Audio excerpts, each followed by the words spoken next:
Bitcoin is very risky. It's more volatile than any other asset class. It's being pumped on hopium. Its valuation doesn't make sense. These are all things that I've heard being said about Bitcoin. All of them stereotypes that are perpetuated by the mainstream media.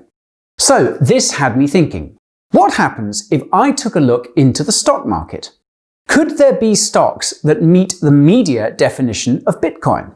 Now, Tesla is many things. A Robin Hood hero, an automaker's villain, a car manufacturer with tech stock valuations. It is no doubt a polarizing company. But I think it perfectly encapsulates those imagined Bitcoin risks. So, in this video, I'm going to take a deep dive into Tesla. I'm going to compare its investment cases and risks with those of Bitcoin and other cryptocurrencies. Finally, I have my own personal prediction for Bitcoin and Tesla's price, so be sure to watch till the end if you want those little nuggets of wisdom.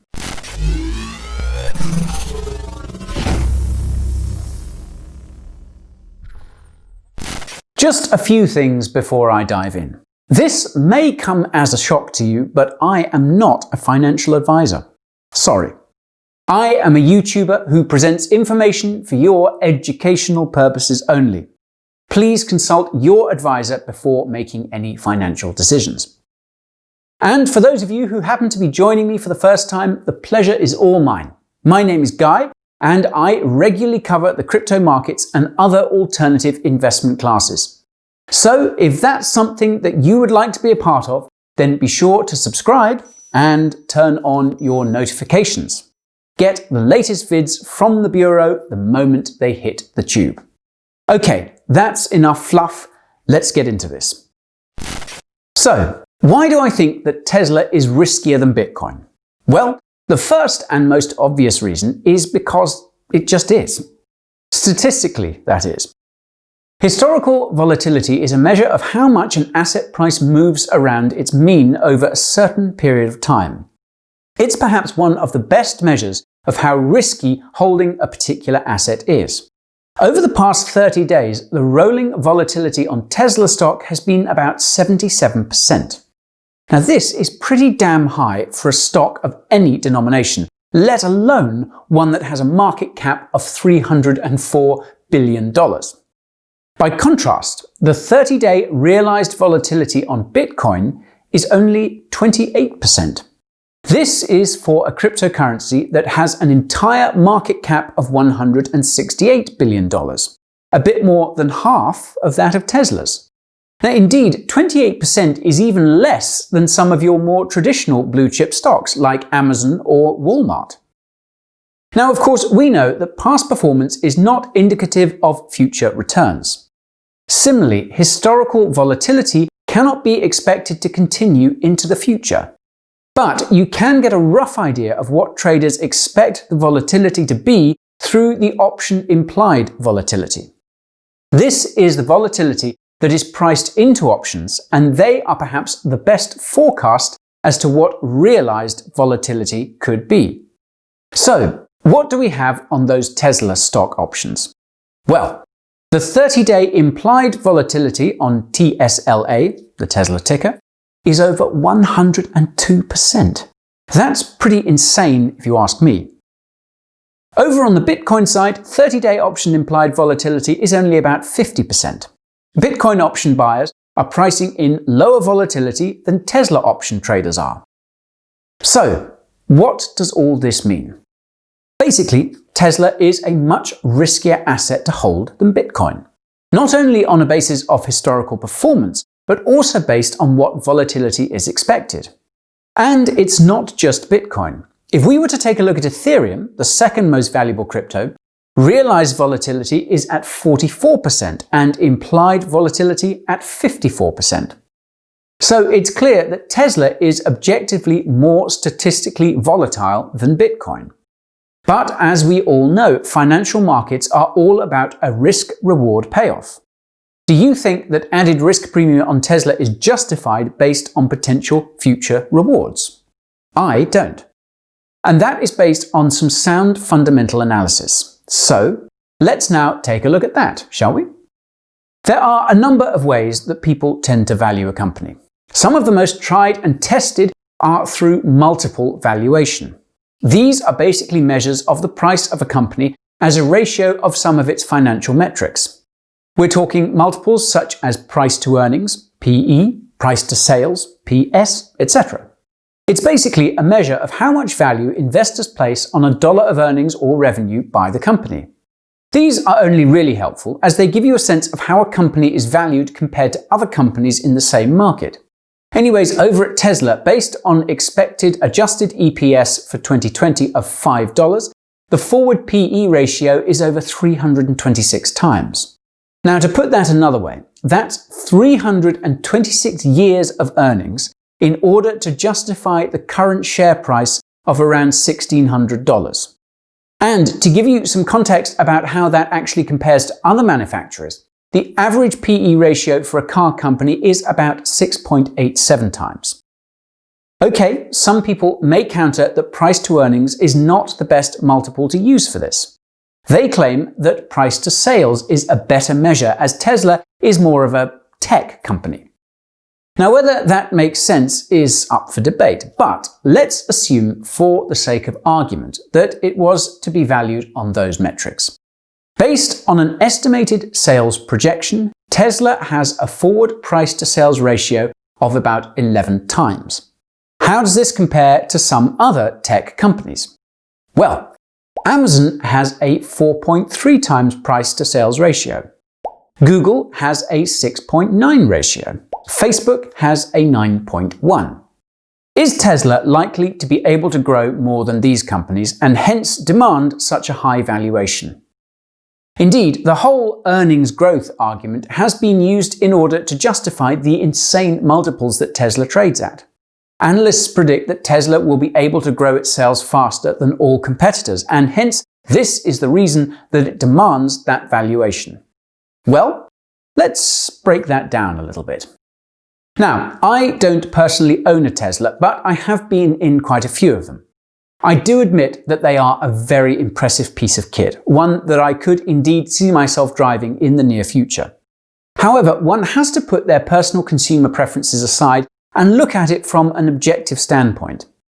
Do you really think that demand for battery electric vehicles, BEVs, are likely to grow, especially in the middle of this global quasi-depression that we find ourselves in? Especially given that hybrid vehicles are much cheaper than BEVs and could provide a cost-effective way for people to buy an environmentally sustainable car. Or even if people were dead set on getting a BEV, could they not opt for a cheaper version such as a Nissan Leaf, a VW e-Golf or a Volvo XC40? Now, Warren Buffett often talks about having a defensive moat around your business. That's a competitive advantage that makes it difficult for any of your competitors to take your market share. Now, Tesla does have name brand value, but it's not an impassable moat. Yes, there is an argument to be made for economics of scale. Basically, many Tesla bulls are of the view that cars will be able to be made much more cheaply as more production comes online at the gigafactories. They point to the Shanghai gigafactory as an example of how these economies of scale can be achieved in a country. And while no doubt true, one can't expect the same experience in other countries where Tesla is considering building a gigafactory. For example, one of these locations is the gigafactory that's being built outside of Berlin. The German labour market is a lot more rigid than that of China. Wages are no doubt higher, and all workers are unionised. Unlike in the US, where unions are weak, or in China, where they simply don't exist, German unions are strong and effective.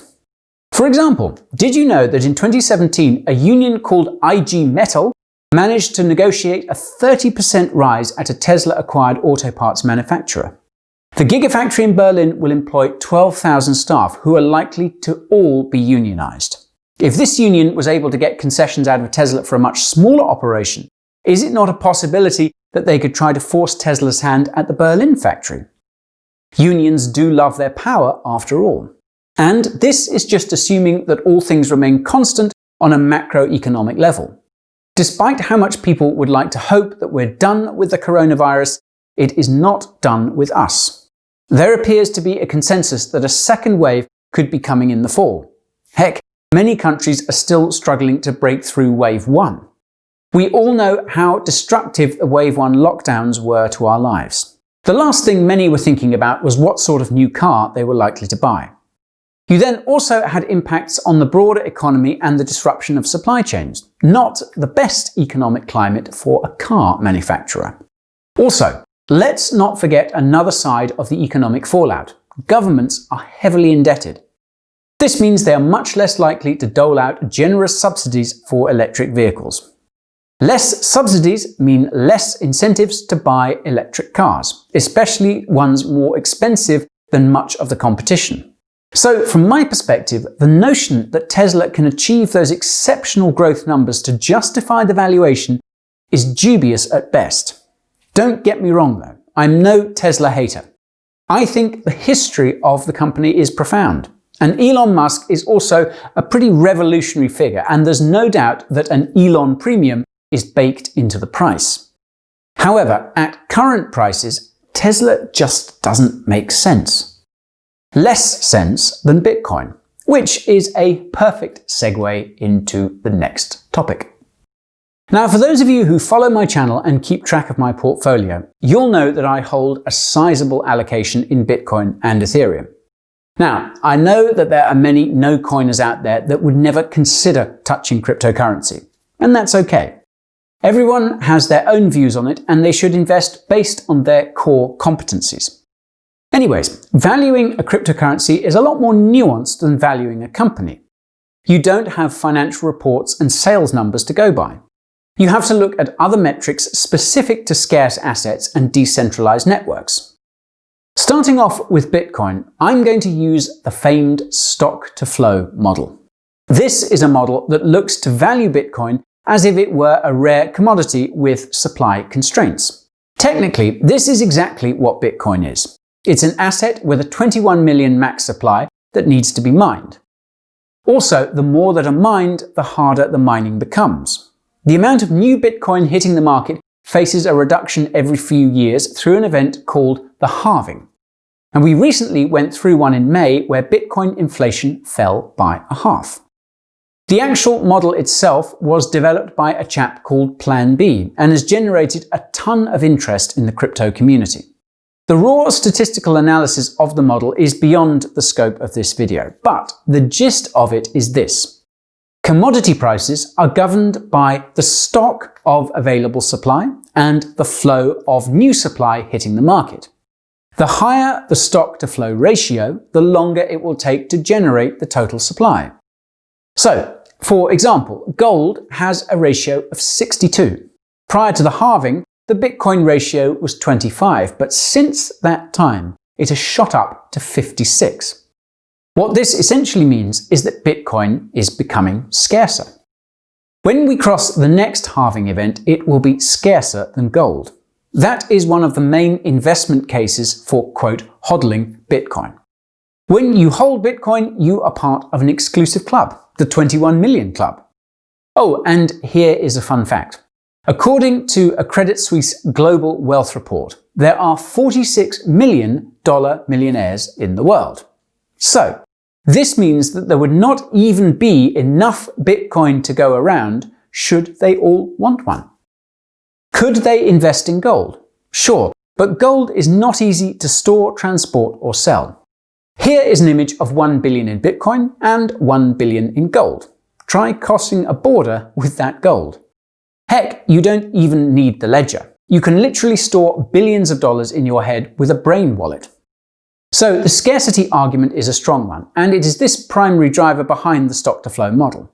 I've linked to the full analysis below should you want to brush up on your stats. But based on projections, the model has some pretty punchy forecasts as to what price Bitcoin could be by the end of the year. Do I think it will reach those levels in the near term? Probably not, but the argument for scarcity is a strong one. This could be particularly relevant in the face of the unprecedented monetary and fiscal stimulus that flooded the market recently. Stimulus that could have directly impacted on the valuation of stocks like Tesla. Allow me to explain. The response by governments and central bankers to prop up global economies is unprecedented, to say the least. Trillions upon trillions of dollars, euros and pounds have been flooded into the ecosystem. Some of this money has been lent out through the central banks. Some of it has gone to companies and Wall Street firms. And then, of course, a large proportion of the fiscal stimulus has gone to people through those government checks. Now, while a lot of this money went out to carry people over to better times, a significant portion of them started using some of these funds to trade stocks. There were many stocks that they chose to trade on. These included not only Tesla, but also a number of other companies, including Nikola, a truck company with zero revenue. Heck, they were even gambling on some bankrupt stocks like JCPenney and Hertz. Clear, irrational exuberance. So, clearly the government stimulus money has had a warped effect on the stock markets. It's not just that. When the Fed created more money by basically printing it out of thin air, this allowed Wall Street to profit. More money supply chasing capital investments. More bankers making bank in a pandemic. Okay, so you may be asking what this has to do with Bitcoin. Well, quite simply, it's inflation. While inflation may not be a great concern at the moment, it will most definitely rear its ugly head when we come out of these lockdowns. All this free money is now in the economy, and when consumer spending does return, you'll have more money chasing limited goods. I covered this in a previous video if you want the full lowdown. Anyways, Bitcoin is an asset with a fundamentally limited supply. Much like gold, it can be seen as an inflation hedge. It's a store of value that is not impacted by Jerome and his money printing machine. So, while Tesla and other stocks may be artificially inflated by government policies, Bitcoin is governed purely by code. Completely decentralized, borderless, and in the hands of those who hold the private keys. Okay, so I think that I've sung Bitcoin's praises quite enough. But I am by no means a Bitcoin maximalist. Hence the reason that I also hold a sizable chunk of my assets in Ethereum. And this programmable cryptocurrency has its own unique investment case that I want to touch on. For those of you who saw my video on valuing Ethereum, you will have been introduced to the FAT protocol theory. I encourage you to watch the video if you want the full analysis, but the crux of the theory is this. ETH is valuable because the more that the network is used, the more demand there is for the cryptocurrency that powers said network. This is the utility demand and is driven by dApp developers, enterprise networks, tokenized stablecoins, DeFi protocols, a large swathe of users. You only need look at the growth of the DeFi sector, the volume of Ethereum transactions, and the number of unique addresses to get a sense of just how much utility demand there is on the network. Moreover, with the upcoming launch of Ethereum 2.0, users on the protocol will be able to stake. Not only are they investing in a protocol that has immense utility, but they are also investing in an asset that produces a regular return. All of this makes it valuable. These staking returns are rewards paid to network participants, and they can be viewed as akin to guaranteed dividends on a stock. Of course, stocks are not obligated to pay dividends, and some companies don't pay them at all. Companies like Tesla, of course. Now, to be fair to Tesla though, they don't have the earnings to distribute. They only just became profitable and are rather choosing to invest their earnings into further growth. Indeed, this is the strategy that's employed by a host of other tech companies. Yet the point I'm trying to make is that once Ethereum 2.0 launches, users will not only benefit from value generated in the protocol, but they'll also reap the rewards of regular returns through staking. Of course, the staking component is only one aspect of the upgrade. You also have a number of other efficiencies and improvements that will allow the Ethereum network to scale to thousands of transactions per second. All of this makes the Ethereum protocol more appealing to develop on, and hence increases its value according to the FAT protocol theory. Now feel free to check out my other videos on it if you want more info on the updates. And finally, it's not just me that has this view on Ethereum. There are a number of large and well-heeled institutional investors that are staking up their ETH in anticipation of that launch. They are diversifying their Bitcoin holdings, proving that these are not mutually exclusive cryptocurrencies. This video is getting long, but I wanted to leave you with a few of my final thoughts on the matter. Clearly, the pandemic and economic response has turned the world upside down, not just in how we function in our daily lives, but also when it comes to investments. Never would I have thought that I would see the day that a company with a market cap almost double that of Bitcoin has double its volatility. Tesla has always been a trader's favorite, but the recent influx of stimulus money has made it that much riskier. Apart from the daily swings in its price, the price itself just does not make sense based on most valuation metrics. In order to justify those multiples, you have to believe that Tesla really will considerably grow their sales and earnings. You have to believe, therefore, that in the midst of one of the worst economic recessions of our lifetime, people are looking to buy expensive electric vehicles. On the other hand, my investment in Bitcoin makes a lot more sense. It's a scarce global asset that only a limited number of people can own. An asset that can be used to store billions on a simple hardware wallet or piece of paper. Governed by code and censorship resistant, it's digital gold that will take on a whole new gold identity when that inevitable inflation starts to bite. It's my hedge against helicopter money, which kills savings and redistributes wealth. It's my insurance policy against things that are really outside of my control. Okay, I know I promised you guys a price prediction, so here goes. When it comes to Tesla, it's entirely likely that the stock market re-enters bear market territory towards the end of the year. If this is the case, hot stocks like Tesla are likely to sell off. I foresee Tesla falling by at least 70% to bring us to a share price of at least $500. This would leave it with a price to earnings ratio of 102 times and a price to sales ratio of 3 times. This would still be high for its sector, but a lot more reasonable if compared to tech company peers like Amazon et al. Over on the Bitcoin side, I won't say that I agree with the stock-to-flow model entirely, but its raw economics do make sense. The model predicts a Bitcoin price of $30,000 by the end of the year. I think that is a bit too optimistic, but I definitely wouldn't be surprised if it wasn't at least half of that. So, about $15,000.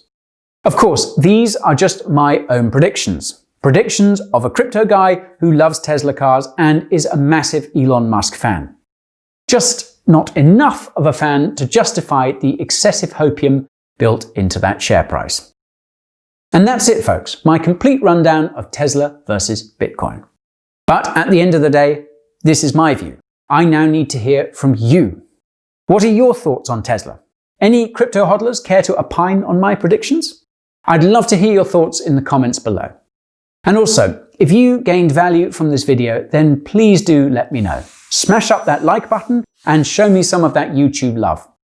Don't forget to subscribe if you want more of my in-depth crypto and stock analysis going forward. Oh, you thought that was all of it? Sadly not. You see, these videos are only just scratching the surface when it comes to all the info I have to share. 20 minutes just ain't enough time to fully elucidate my thoughts. That is the prime reason that I started my weekly newsletter. It's basically my take on the latest trends and topics. I also share some secret tips that you don't want to miss. Want to join? Well, don't delay. Head on over to the description. There is a link to my sign-up form. All you need to do is submit your email and hit submit. Click the verification link sent to you and hey presto, you are a Coin Bureau insider. Oh, and I hate spam more than anyone, so you won't be getting any from me. I'll see you all next time.